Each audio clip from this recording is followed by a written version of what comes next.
할렐루야, 조나시입니다. 오늘도 말씀으로 하루를 시작합니다. 슬기로운 아침 시간 느헤미야 2장 말씀 보겠습니다. 어제 느헤미야 1장을 통해 공감하는 리더 느헤미야를 보았습니다. 탁월한 리더의 조건 중 하나는 관계의 능력을 가지고 있는 사람인데, 관계의 능력은 공감이라고 말씀을 좀 드렸어요. 느헤미야는 공감력이 좋은 사람으로 함께 울고 함께 웃으며 기도하는 리더였습니다. 그런데 만약 리더가 공감만 한다면 어떨까요? 한 부분이 부족한 리더가 되고 말 것입니다. 사람의 마음을 공감의 능력으로 얻었다면 그 후 행동하는 리더의 모습을 보여줘야 하는데, 만약 공감만 하는 리더가 된다면 얼마 후에 사람들은 금방 흩어지게 될 것입니다. 특별히 하나님을 따르는 리더는 공감하는 행동하기 이전에 더 중요한 것이 있습니다. 바로 하나님의 마음을 얻는 것입니다. 하나님께서 행동하라 아니면 멈추라 라고 하는 그 하나님의 마음을 얻는 것, 그 마음을 깨닫는 것이 더 중요하다는 뜻입니다. 오늘 느헤미야가 바로 그런 모습을 우리에게 보여주고 있어요. 느헤미야 1장에서는 공감의 능력을, 2장에서는 하나님의 마음을 깨닫고 적극적으로 행동하는 모습을 좀 보여주고 있습니다. 느헤미야는 페르시아의 아닥사스다 왕의 술 맡은 관원장이었습니다. 그는 하루에 3번 왕과 함께 식사 자리에 있어야 하는 귀한 직책을 맡은 사람이었고, 왕의 식탁의 자리에 최적화되어 있는 사람이었습니다. 다시 말해 왕의 식탁에서 왕과 함께 말벗이 되어야 했기에 그의 표정이나 그의 얼굴, 그의 건강은 항상 왕의 식탁에 맞춰져 있어야 했습니다. 만약 그렇지 못하다면 그 모습은 신하의 소리를 다하지 못하는 사람이 되는 것이었죠. 그런데 느헤미야의 먼 친척 하나니가 느헤미야를 찾아와서 예루살렘 성벽이 무너지고 성문이 불탔다는 이야기를 하게 되는데요. 하나니를 통하여서 듣게 된 예루살렘 소식에 느헤미야는 하나님께 기도하며 금식했고, 또한 마음은 항상 예루살렘에 가 있었으며 신경이 쓰였습니다. 그런데 그런 심리적 상태가 얼굴에 그대로 드러났던 거예요. 그 모습을 왕이 알아차리고 느헤미야에게 말을 하고 있습니다. 2절 말씀입니다. 왕이 내게 이르시되 네가 병이 없거늘 어찌하여 얼굴에 수심이 있느냐, 이는 필연 네 마음에 근심이 있음이로다 하더라. 그때 내가 크게 두려워하여. 아멘. 왕이 느헤미야의 심리 상태를 파악할 정도라면 서로 굉장히 밀접한 관계였음을 짐작할 수 있어요.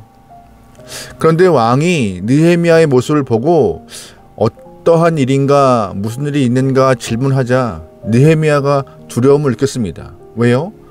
자신의 표정이, 자신의 얼굴에 드러난 표정이 왕의 식탁을 망쳤다고 생각하기 때문이죠. 만약 포악한 왕이었다면 느헤미야에게 어떠한 행동을 할지 모르는 일이었지만 다행히도 특별한 일이 없었습니다. 오히려 느헤미야는 하나님께 의지해서 용기를 내어 이 상황을, 자신의 마음을 왕에게 말하는 일이 발생합니다. 3절 말씀이요. 왕께 대답하되 왕은 만세수를 하옵소서.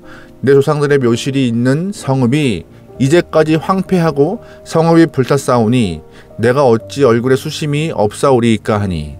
아멘. 사실 느헤미야의 답은 적절한 답이 아니었어요. 왕께 엎드려 제가 죽을 죄를 지었습니다.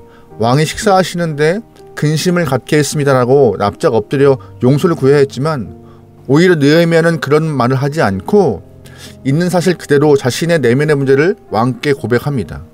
그러자 왕은 오히려 다른 모습으로 그에게 질문합니다. 4절 말씀이요. 왕이 내게 이르시되 그러면 네가 무엇을 원하느냐 하시기로 내가 곧 하늘의 하나님께 묵도하고. 아멘. 왕이 물어요. 무엇을 원하느냐고.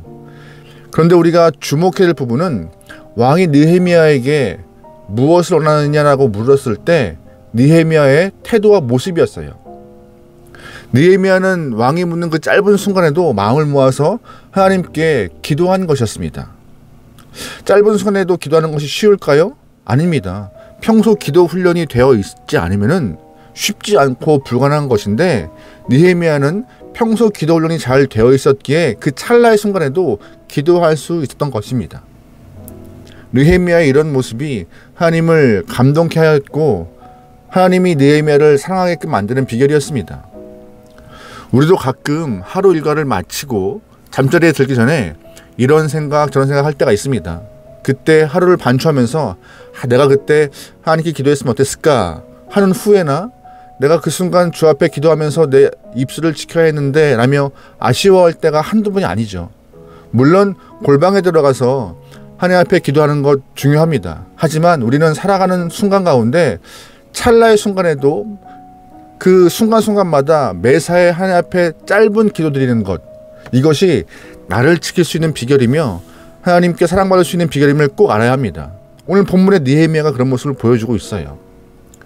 우리도 본문의 느헤미야의 모습을 기억하며 찰나의 순간에, 그 결정적 순간에 하나님께 짧은 기도를 드릴 수 있는 귀한 주의 영혼 되면 좋겠습니다. 그것이 나를 지키는 비결이에요. 감사한 것은 하나님은 그 짧은 찰나의 기도를 가볍게 여기지 않으시고 흘려들으시는 분이 아니었습니다. 본문에서도 느헤미야의 그 짧은 기도를 들으시고 왕의 마음을 움직여 주셨습니다. 5절 말씀이요. 왕에게 아뢰되 왕이 만일 좋게 여기시고 종이 왕의 목전에서 은혜를 얻었사오면 나를 유다 땅에 나의 조상들의 묘실이 있는 성읍에 보내어 그 성을 건축하게 하옵소서 하였는데 아멘.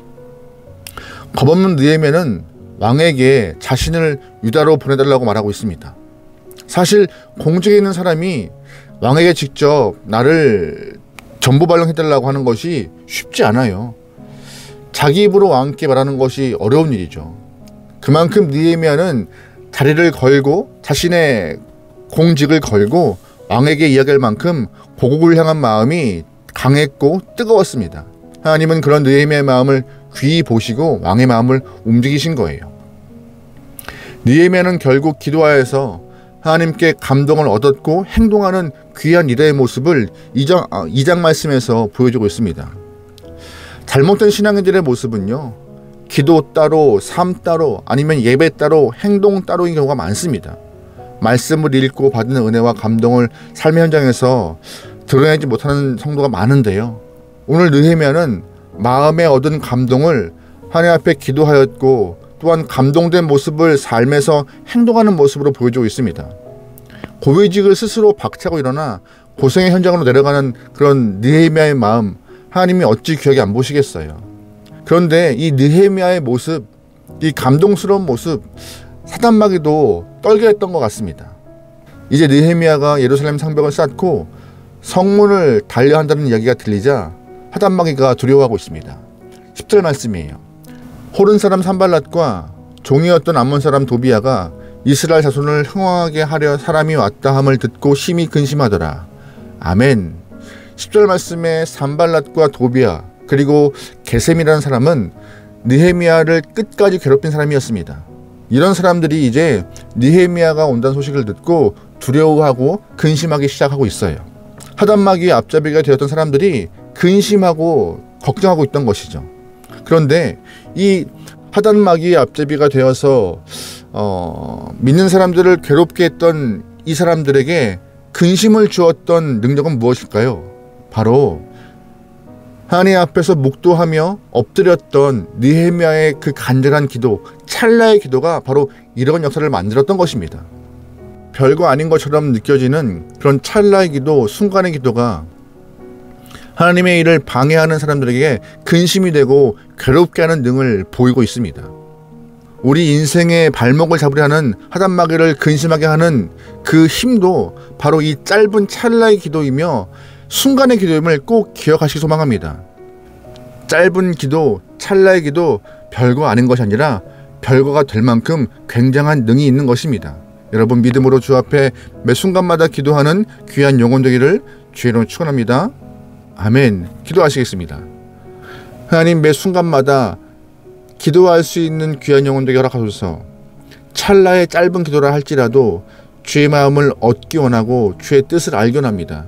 주님이시여 믿음으로 간구하는 모든 영혼들의 그 찰나의 기도에 응답하여서 주의 뜻을 분별하여 주의 마음을 시원케 하는 영혼들에게 우리의 삶을 인도하여 주시소서. 듣기 원합니다. 알기 원합니다. 주님이시여 응답하여 주시소서. 오늘 하루도 우리가 경험하는 수많은 일들, 그 찰나의 순간, 결정의 순간에도 주님께 묻고 움직여 나오니 주님이시여 우리에게 말씀하여 주시소서. 그 말씀을 듣고 주 앞에 응답을 듣고 행동하는 주님의 귀한 영혼 되어서 우리의 하루가 하나님 보시기에 아름다운 인생 되게 나오니 주님이시여 역사하여 주시소서. 모든 걸 맡기오며 예수님의 이름으로 기도합니다. 아멘.